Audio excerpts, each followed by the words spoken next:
there, my little kitty kids. It's me, Kidi, K-I-D-I. And today, hi there, we're at the Super Dinosaur Bike. And we're going back in time.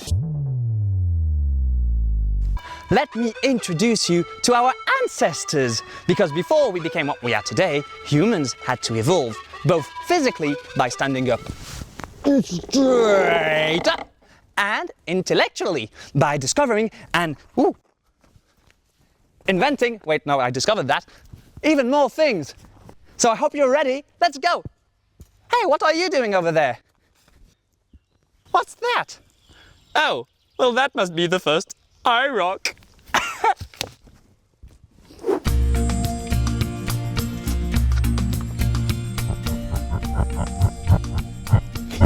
Look, so small. This here is the Australopithecus. They were apes and evolved to stand up straight in order to see above the tall grass. They weren't very tall, as you can see, only 1.20 meters. They did communicate, but not with words. They, well, grunted.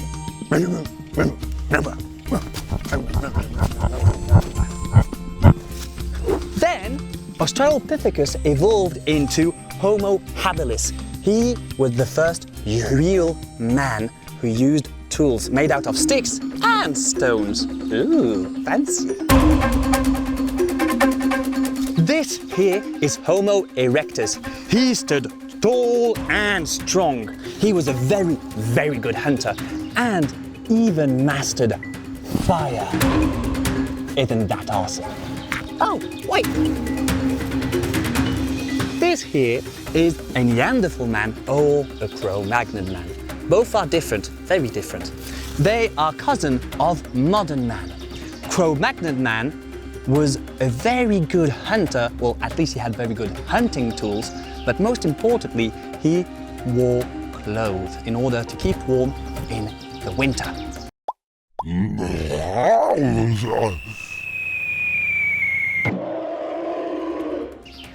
And then, of course, came the last one.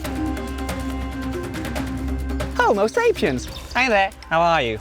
Now, Homo sapiens means the one who knows, and he invented art, sculptures, painting, and mathematics. He is modern man. Wow!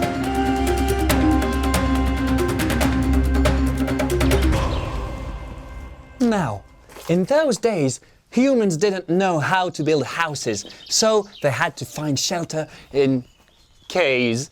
It's dark, it's cold, it's wet, and I really don't like it here. But it was very important to find a shelter from, first of all, other creatures, and also the weather.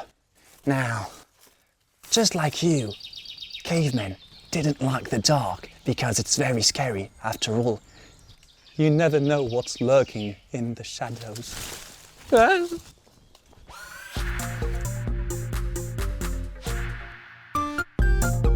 Are you wondering how we know all this about cavemen? Well, we've learned a lot about them by discovering their skeletons and tools. As with dinosaurs, paleontologists have uncovered many relics of our ancestors' lives by digging in the ground. Skeletons from different periods, but also weapons that tell us more about the way they lived back then. One of the oldest skeletons discovered is that of Lucy, a 3.2 million year old Australopithecus skeleton found in 1974 in Ethiopia, Africa. In all, there were 52 bone fragments, revealing that early man walked on 2 legs rather than 4.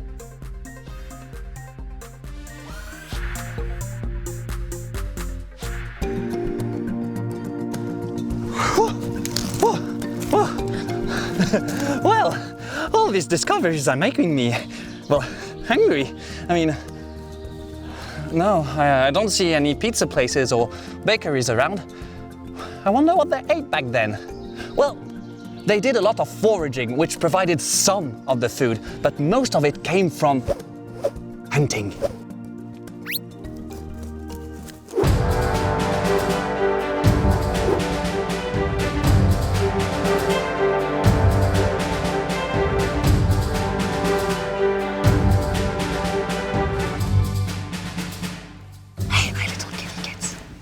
It's impressive how humankind has evolved over time.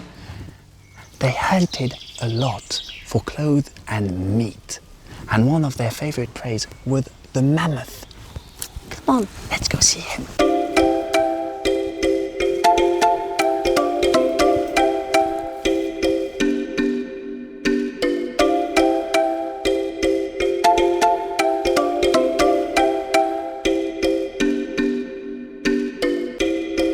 The woolly mammoth was 4 meters tall and weighed 4 tons.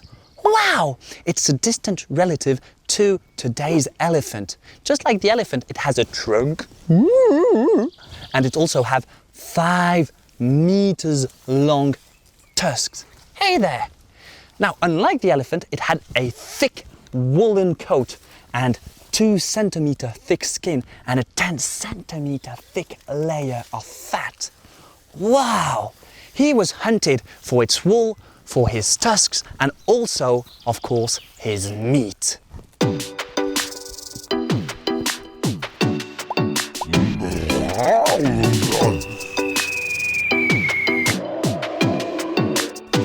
Mammoths disappeared 4,000 years ago. However, we found a nearly intact one in the icy Siberia. Wow, I really like him with his big tusks. Now, he often crossed paths with another furry animal. Let's look at him.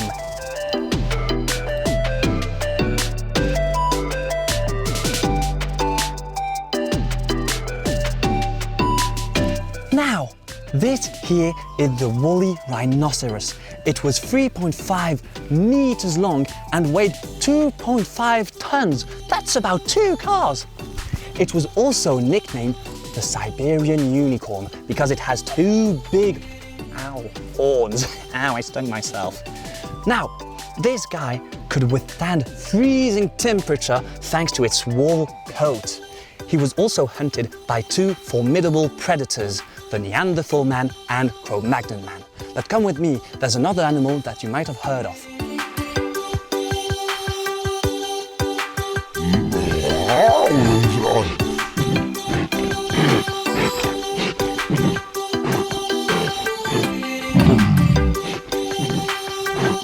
Now this is a cave bear. He was a 3.5 meter long bear and weighed 450 kilos. Hello there. And he was bigger than the current grizzly bear. However, he only ate fruits and vegetables, so he was more on the dirty side of things. Yes, you were. Yes, you were. He often fought with cavemen to find a nice cave in which to settle in for the winter. However, in those times, it wasn't just gentle creatures. Quite the opposite. There were some fearsome creatures, some monsters, which were not afraid of man. Quite the opposite. Let me introduce you to one of them.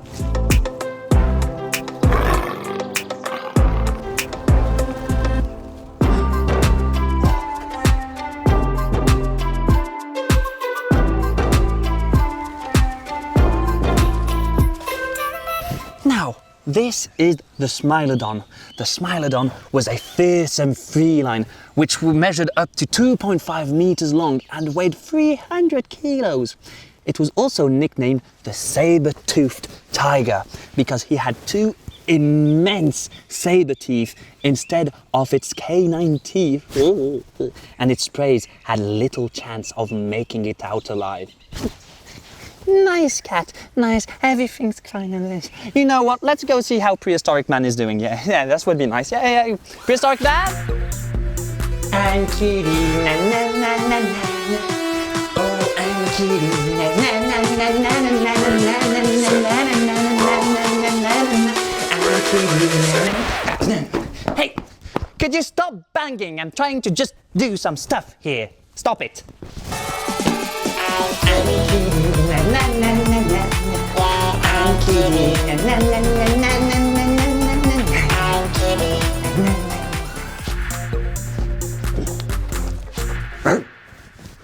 Now, life back then was incredibly harsh and just difficult, but everything changed when humans managed to master fire.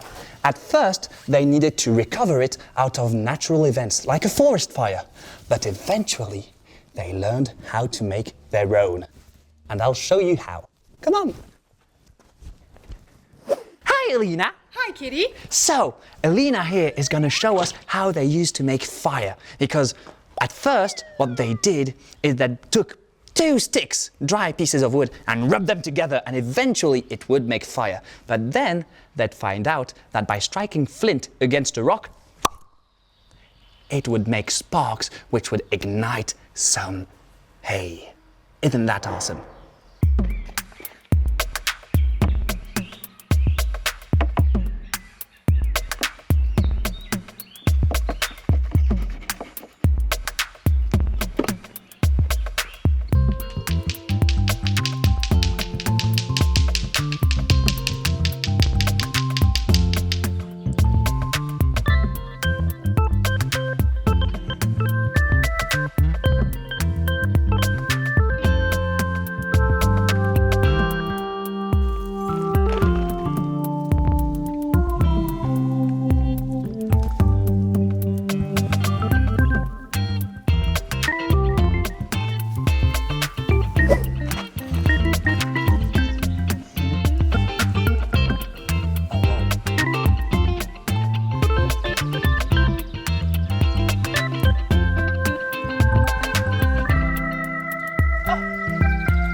Life in cavemen times was very complicated. They had to protect themselves from the cold, from the elements like rain and snow, but also from wild animals. That's why men hunted for food and clothing. The more time passed, the more men learned to build effective weapons. Cro-Magnon men made spears and assegais, long javelins. They knew how to carve points from bone or even antlers, and even created the first bow and arrow. Hunting in groups, they were able to take on much larger animals such as the mammoths.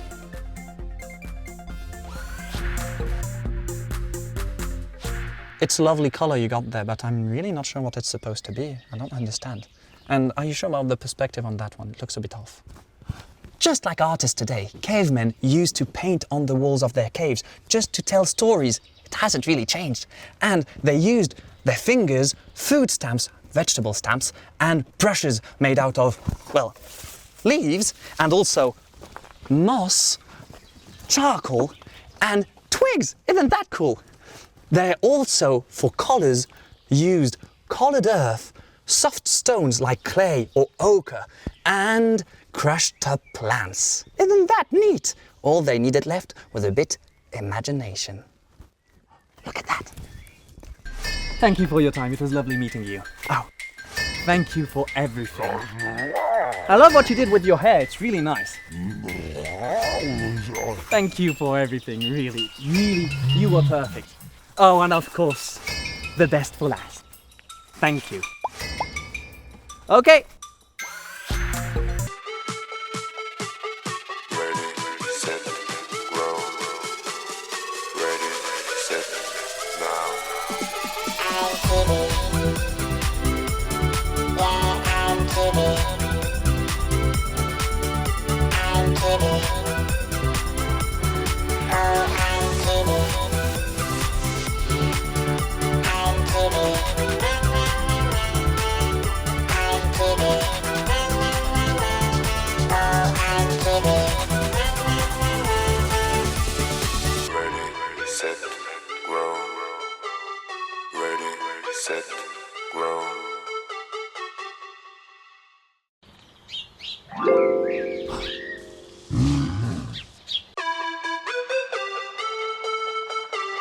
Today, my little kitty kids, we're going all the way back to 1233 to see how medieval castles were built. So I hope you're ready, because you know what? I know.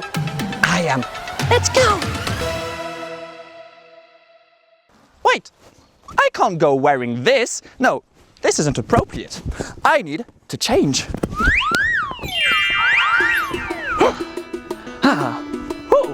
Well, here I am, a medieval lord. I have a sword, but I need something else.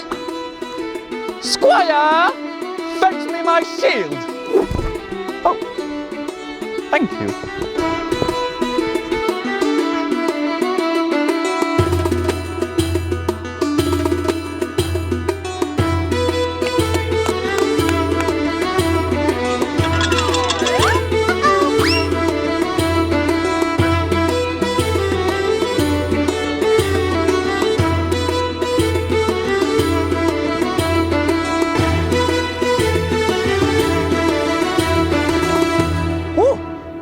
Well then, that's an impressive castle, and it's not even finished yet. Let's meet the person in charge of the building site. Hi, Sarah.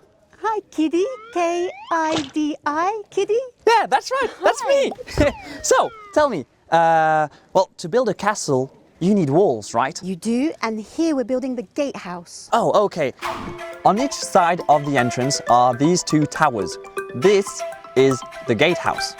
It's the most vulnerable or weakest part of the castle, which is why it is equipped with a reinforced defensive system designed to dissuade the enemy. The wall is like a sandwich. Ooh. You have walls on the outside Okay. and a wall in the middle, which is called the core. Okay. Ooh. So it's not as well arranged. It's just like it feels like it's been thrown in a bit. We throw the stones in, but we throw the stones in with mortar. Oh. This is the glue we use to stick the stones together. To make mortar, you need lime. Lime. To make lime, you need limestone. Oh, so not the fruit. Not the fruit. You cook the stone in a very hot kiln. Okay. And then you put it in water and it Okay. becomes a putty. You mix it with the sand, and that's the glue we build the castle with. Oh, well, that's neat. Okay, it's ew. Oh, it's.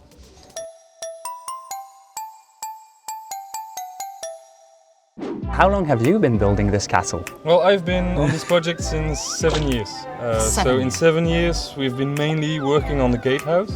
And the gatehouse in the Middle Ages would be about 3 to 4 years of work. Okay, so it takes longer here, but that's because there's peasants coming to harass you and ask you questions. Peasants like me. Yeah. Well, that's what Guidelon is all about. We share everything we do. So people come at Guidelon, they visit us, and we explain everything we do. We can talk a bit like we're doing right now, and there's no problem explaining what we're doing because Yeah, it's lots part of the fun. thing. Yeah, that's all the fun. That's so cool.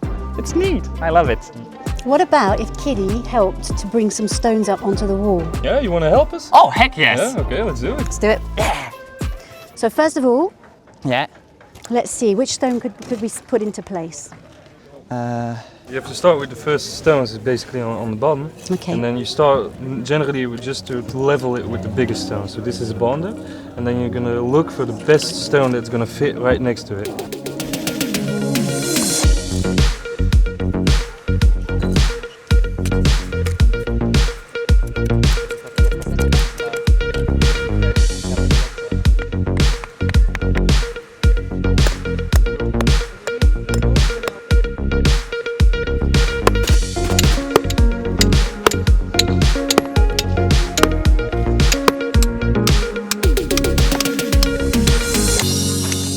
So, if you wanted to build something big like a castle or a church, you'd need stone.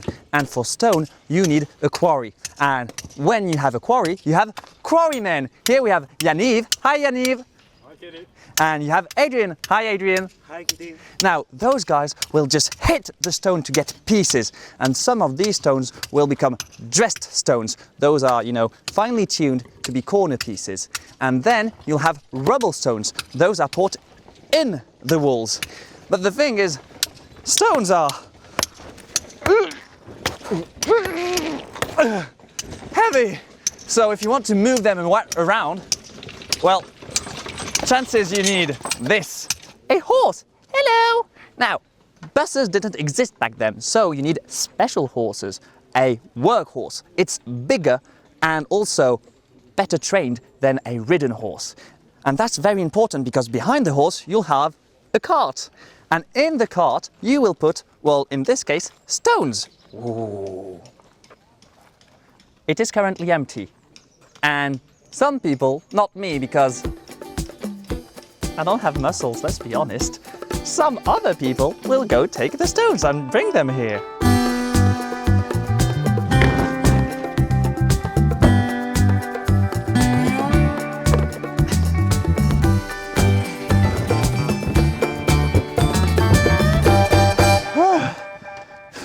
That was quite heavy and hey, wait, what are you doing? Hey, no, okay, well, okay, there I go, and, oh, well.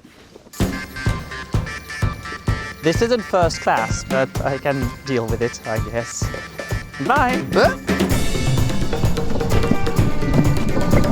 This is quite fast. Bye.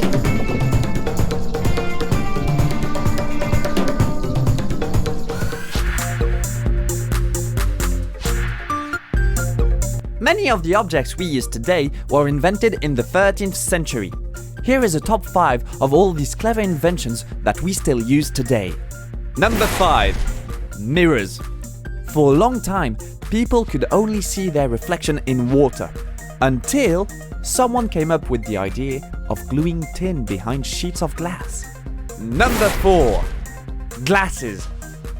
Before the Middle Ages, bad vision meant bad luck. The first spectacles were invented in Italy. Number 3. Clocks.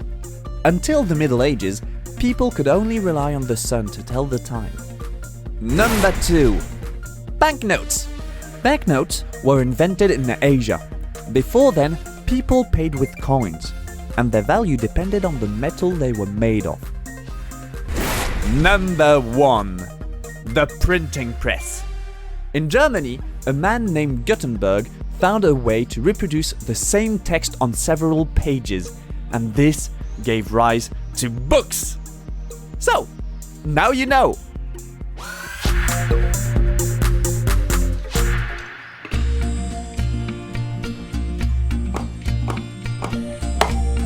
So, one of the key craftsmen in the village is the blacksmith.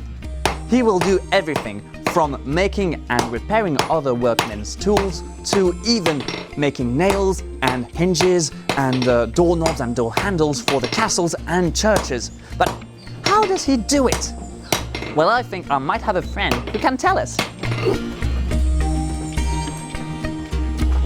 Hi, Clément. Hi, Kidi. Welcome. Oh, thank you. So, Clément is a blacksmith, and how he does his work is very simple. There is a hearth in the blacksmith's hut, and in the hearth there's a permanently lit fire with a wooden and leather bellow. It's a huge instrument that blows air in the fire so that it keeps on burning. And then he will stick metal in the fire and it will heat up. And once it's nice and glowy just like that, he can hit it to give it a proper shape so that it's usable. And yeah, and once he's done shaping it, he will take his metal, his steaming hot metal, and he will dunk it in some water or some oil in order to harden it. Just like... Ooh. That's really cool. Ooh. Now it's very hard. Now it's very hard. Too hard. Too hard. Oh, it's not ready now. Wait. What's the stone you're holding? Yellow is coming. Oh, wow. So it's an indicator. It's finished. It's finished. Talk about steaming hot.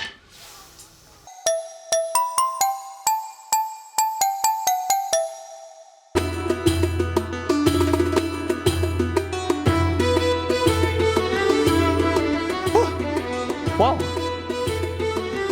So, to build a wall, you need stones, and we're already quite high up. We haven't finished the walls, but the stones are down there, and we need them up there. How do we do that? Well, I might have a friend who can tell us. Hey, Tundra, Hey. could you come and help us out, please? Yeah, sure. So, tell me, how do we get the stones from down there up here?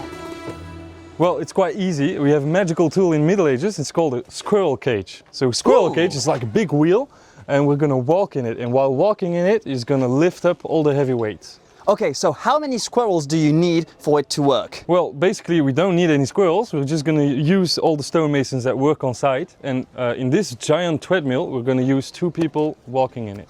Can I try? You wanna help? Oh yeah. Yeah, let's go. Yes! So, first thing you have to do is while walking in the wheel, don't look in front of you. Okay. Yeah, you're gonna be dizzy. So just look at the sides, left side or the right side. It's gonna be just fine. And then the second thing is, it's all about the rhythm. Okay. So basically, you're walking with Enzo, and you have to find the equal rhythm. So, are you guys ready? Yes, Yeah, sir. I'm gonna take off the brakes. 1, 2, 3. There we go. Keep on walking. These boots are made on walking and walking. Yeah. Okay. Ooh, this is actually quite technical. This is actually quite fun too. I am a professional walker. I'm here to walk. Yeah, you're a perfect squirrel. Yes. How's it going, Kidi? It's going well. at Yeah, the not moment. too Swell. tired? No. No, It's fine. not I could sweating? do this for ages. Yeah, it's an easy task. This is the easy part. Yeah, I gathered that was the easy part. We're not going to start with the hard part now, are you? Yeah.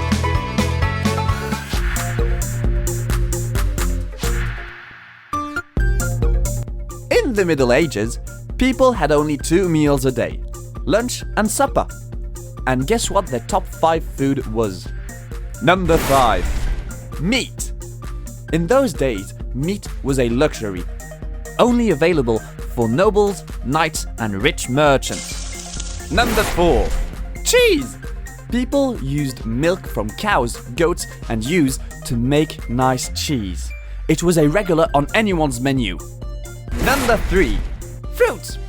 People would pick up fruits from orchards or wild growing fruit trees.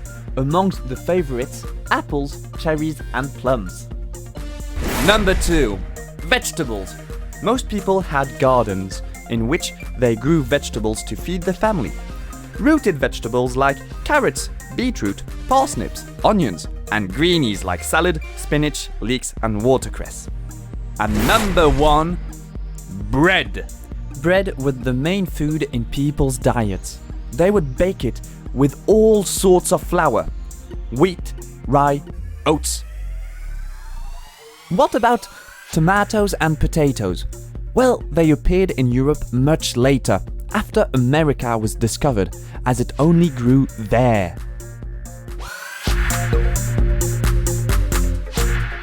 So you're almost there. Keep on walking. Okay. You're almost at the end. Okay, are you ready? Brakes. We're gonna turn around and keep it on the platform.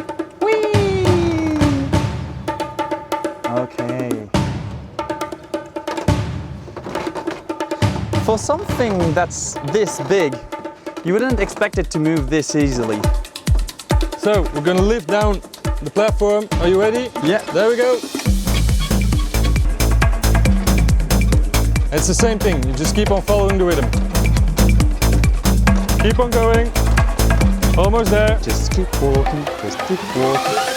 Okay, guys, keep on. Yep. Just a bit more. Just a bit more. Keep on walking. Keep on walking. Ready? Break. Okay. All's done. Okay, Perfect, Kidi. thank you very much. It's very nice.